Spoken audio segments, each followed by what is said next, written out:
Hello everyone, welcome back to our channel Login Aid. In this guide video, I will show you how to reset keyboard on Android. So what you have to do is simply launch open settings on your device. You can see over here settings has been opened. You'll be able to find several options over here. Find the option for apps and tap on it. Now you'll be able to see all the applications over here. Simply tap on the option see all apps. Now out of these applications, what you have to do is simply find the application of keyboard on your device. In most of the Android devices, the application for keyboard would be Gboard. So simply find the option for it and tap on it.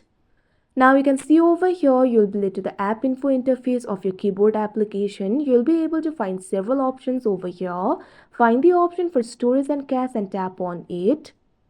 Now you'll be led to the storage interface. Now what you have to do is first of all clear the cache. Tap on the option clear cache.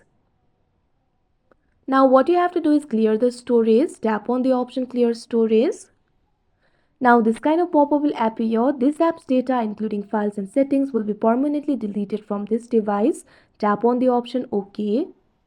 Now you can see over here the storage has been cleared. If you have other keyboard applications on your device, you can follow the same process. Now after that, your keyboard on your device will be reset. So like this, you'll be able to reset keyboard on Android. So that is how you reset keyboard on Android. I hope you found this video helpful. Thank you for watching. Make sure to like, share and subscribe to our channel.